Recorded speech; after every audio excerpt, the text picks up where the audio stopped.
Hello friends, कैसे हैं आप सब। आई होप आप सब अच्छे ही होंगे।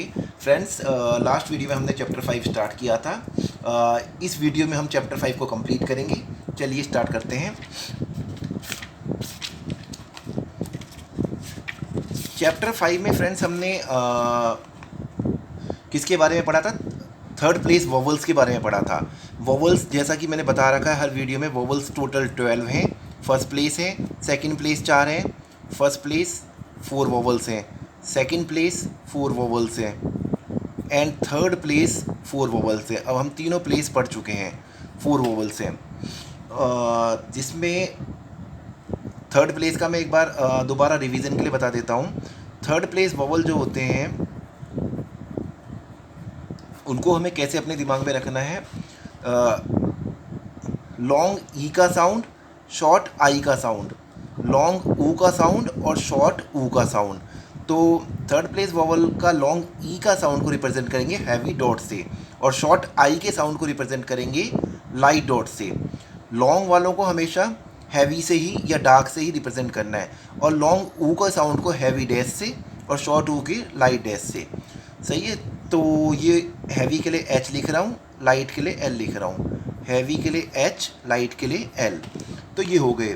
थर्ड प्लेस वोवल की पोजीशन जो होती है वो होती है थ्रू द लाइन होती है और इसकी प्लेसिंग जो होती है वो होती है वोवल की, ये फर्स्ट प्लेस की होती है, ये सेकंड की और ये थर्ड की। तो ऐसे ही हमने ये चैप्टर पढ़ा था। अब हमें आगे क्या करना है? The sound of Y at the end of a word represent by the light dot. जो आई का साउंड आएगा at the end of a word, जैसे बेबी, तो वाई का साउंड आ रहा है उसको लाइट डॉट से रिप्रेजेंट करेंगे। जैसे बेबी हो गया, मनी हो गया। अब मनी लिखना है, जैसे हमें मनी, एम ए एम और अ का साउंड सेकंड प्लेस वोवल है। कोई भी आउटलाइन, जैसा कि मैंने बताया है, कोई भी वर्ड जो बनेगा वो फर्स्ट वोवल जो आ रहा है उसके हिसाब से उसकी आउटलाइन डिसाइड होगी। तो मनी में अ का साउंड है, सेकंड प्लेस वोवल है।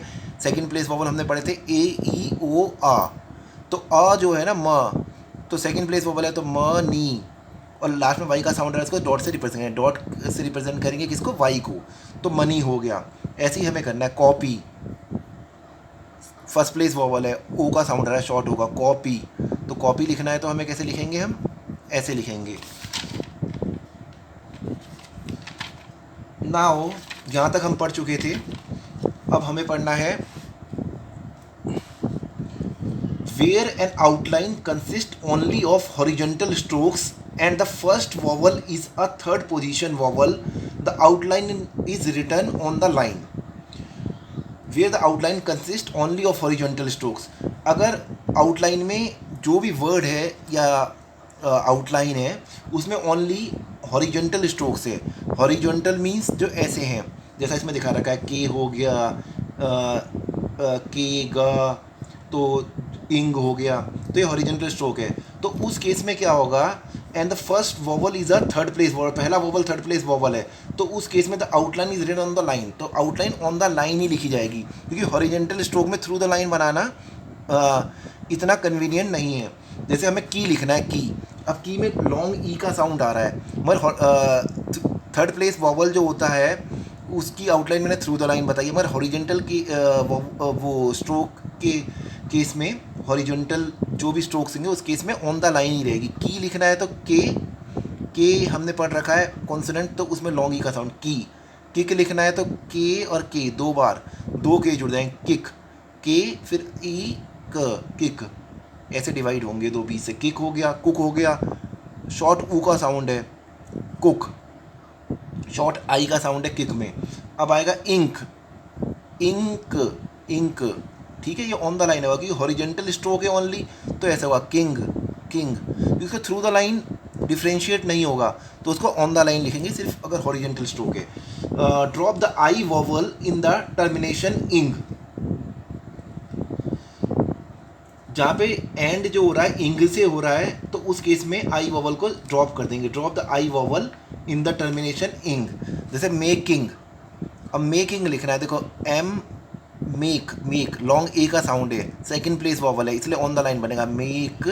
उसमें इंग जो लगाना है इंग के लिए हमें क्या लिखना है, इंग हमने एन एन जी पढ़ रखा है, स्ट्रोक्स पढ़ रखे हैं, तो मेकिंग, टेकिंग, टेक, इंग।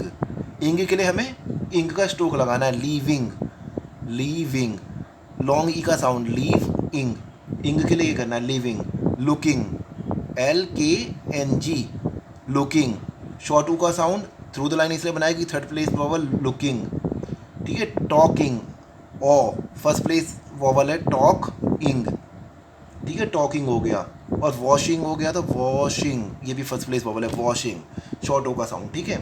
तो ऐसे ही हमें ये सारे प्रैक्टिस करने हैं। हर किसी को सिक्स लाइन्स लिखना है और 6 टाइम्स रिपीटिशन करना है।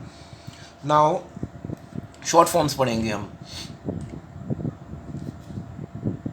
तो शॉर्ट फॉर्म में अब इससे रिलेटेड जो शॉर्ट फॉर्म है, जो हमने डी स्ट्रोक पढ़ा था, अगर उसको हम थ्रू द लाइन बनाएंगे, क्योंकि हम थर्ड प्लेस वोवल पढ़ रहे हैं, तो थ्रू द लाइन में ये किसको रिप्रेजेंट करेगा, डिफरेंट और डिफरेंस को।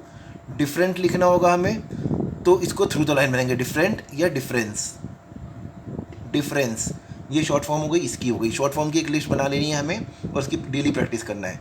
और इश जो थ्रू द लाइन बना देंगे तो क्या होगा, क्योंकि हम ये थर्ड प्लेस वोवल पढ़ रहे हैं, तो वो हो जाएगा विश, इसको थ्रू द लाइन बनाएंगे। अगर अब जो भी स्ट्रोक्स हमने पढ़े उसको थ्रू द लाइन बना के क्या क्या उसका शॉर्ट फॉर्म बन रही है। पी को अगर हम पी स्ट्रोक पढ़ रखा है, थ्रू द लाइन बनाएंगे तो पुट होगा। बी को थ्रू द लाइन बनाएंगे तो बी जो होगा वो होगा टू बी, टू बी के लिए यूज़ होगा।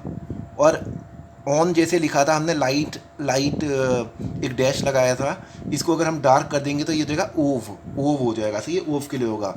और सी जो है अगर हम उसको अबव द लाइन बनाएंगे तो वो कैन के लिए यूज़ होगा। और इसको सी स्ट्रोक है ना, के स्ट्रोक है, अब इसको डार्क कर देंगे तो वो गो के लिए यूज़ होगा, शॉर्ट फॉर्म गो के लिए यूज़ होगा। और ये जो है ऑट के लिए होगा, O U G H T, slightly slanted, अगर ऑन को हम यूँ थोड़ा सा तिरछा कर देंगे तो वो ऑट होगा शॉर्ट फॉर्म में। और इन और एनी के लिए एन, एन को अबव द लाइन हम बनाएंगे तो वो इन और एनी को रिप्रेजेंट करेगा। बाद में डिफ्रेंशिएट करने के लिए इन ये हो गया, एनी में वाई का साउंड आ रहा है तो उसमें हम डॉट लगा देंगे, in any, in any, any को ऐसे डिफ्रेंशिएट करेंगे एनी, और वैसे सेंटेंस में पता लग जाता है, ये हो गया शॉर्ट फॉर्म डेरिवेटिव्स। अब जैसे हमने बी पता हमें, बी कैसे लिखते हैं, बी ये हो गया, और पी करोगे तो लाइट होगा, पी बी, हमने जैसे पी पी टी डी से पढ़ा है, तो बी में इंग लगा देंगे तो हम बीइंग बन जाएगा, बीइंग।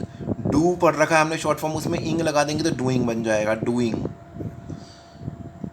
ऐसे ही हैविंग, हैव पढ़ रखी है शॉर्ट फॉर्म, उसमें इंग लगा देंगे, हैविंग हो जाएगा। हैव शॉर्ट फॉर्म हमने पीछे पढ़ रखी है। वैसे ही गो शॉर्ट फॉर्म पढ़ रखी है अभी यहाँ पे ऊपर, इसमें हम इंग लगा देंगे तो गोइंग हो जाएगा, ठीक है। नाउ एक्सरसाइज 10 करना है हमें। एक्सरसाइज 10 को भी ऐसे ही करना है हमें, 10 टाइम्स रीड करना है, फिर 6 टाइम्स लिखना है उसको, 6 टाइम हर लाइन को लिखना है हमें। तो हम इसको पढ़ेंगे, the bill, the bill, the bill ought to be paid if we owe them for the wood। The bill, bill क्यों है, क्योंकि short through the line outline बनी है, बिल में शॉर्ट आई का साउंड है, the bill ought, ought short form पढ़ रखी है हमने, द बिल ऑट, और ये टू बी शॉर्ट फॉर्म है, the bill ought to be paid, long E का sound, if we owe them for the wood, ऐसे बोल बोल के पढ़ना है हमें।